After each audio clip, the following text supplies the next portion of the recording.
the place where something happened, especially an organized event such as a concert, conference, or sports event.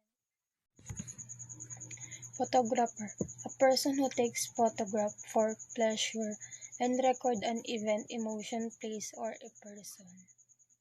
Booth, an enclosure or compartment that allows privacy or seclusion, for example when voting, broadcasting, recording sound, or making a phone calls. Materials.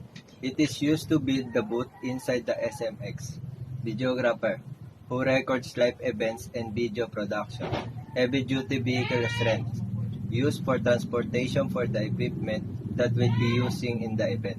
We all know that inclusion is very important when it comes to organizing the event, for us to identify the possible costing we need. Here is my explanation about the inclusion assigned to me.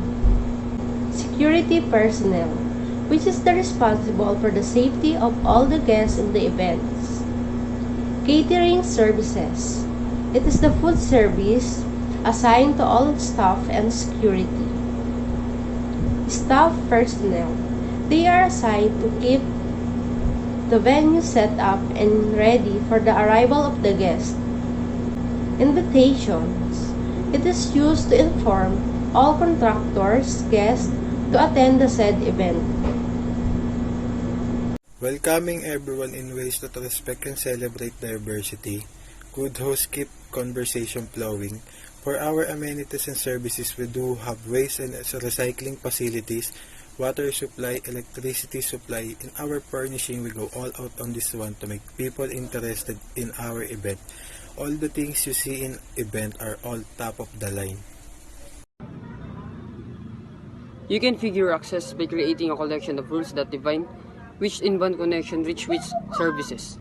This lets you consolidate your routing rules into a single resources. Grant the easement granted hereby shall be for ingress and egress to other on and over the property described to provide access to other property owned by Triple Time Event Company. Triple Time Event Company may be installed sound and light equipment on the property. I will be explaining the summary of costs for particular. First, we have the SMX Center Hall venue.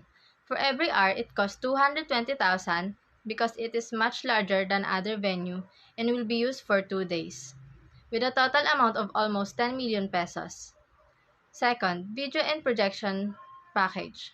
Their service costs 35,000 a day for 2 days, with a total of 70,000. They already have complete equipments to capture the mega construction event. For invitation cards, we printed 3,000 pieces for 30 packs, and it costs for about 2 million pesos. We will have 50 security personnel and the service cost is 12,000 per person, with a total amount of 600,000 pesos. For heavy-duty vehicle, the unit cost is 95,000 pesos per vehicle. The quantity is 5 with a total of 2,550,000 pesos. For catering packages, the unit cost is 170,000 pesos per day, and we will use it for 2 days, so the total cost is 340,000 pesos. Last is the staff personnel. We have 110 staff and the service cost is 18,000 per person, with a total amount of 1,980,000 pesos. Total cost on that project is 16,575,000, and the service fee we have an 8%, and the total cost of that is 1,326,000, and the EVAT we have an 11%, and the total cost of that is 1,823,250,000. Thank you.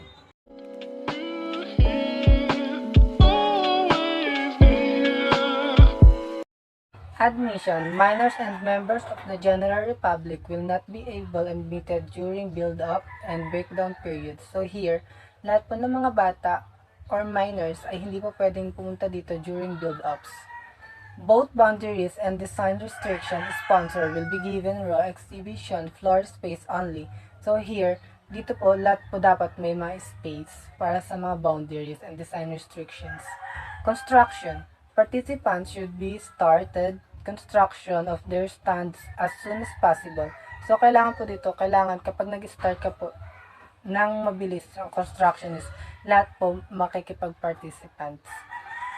Dismantling. Removal of goods and dismantling of stands may take place from half an hour after the event has officially closed. So, dito po, kailangan po, bago mag-remove or tanggalin lahat ng goods and dismantling of stands may take place from half an hour after the event has officially closed, bago po magsara. Electrical. All electrical installation work, wiring and connections, lighting, etc. at the event should be carried out by the organizer official contractor. So dito po lahat po dapat ng mga wires, mga light is maganda po yung ayos. Exhibit. Under no curriculum stances will the organizer be responsible for receiving or storing of any exhibits or stands material. So dito po sa exhibit, kailangan po lahat ng mga nagamit po nila is responsibilidad po nila na kunin at maklaim po. Yun lang po. Salamat. Fantastic.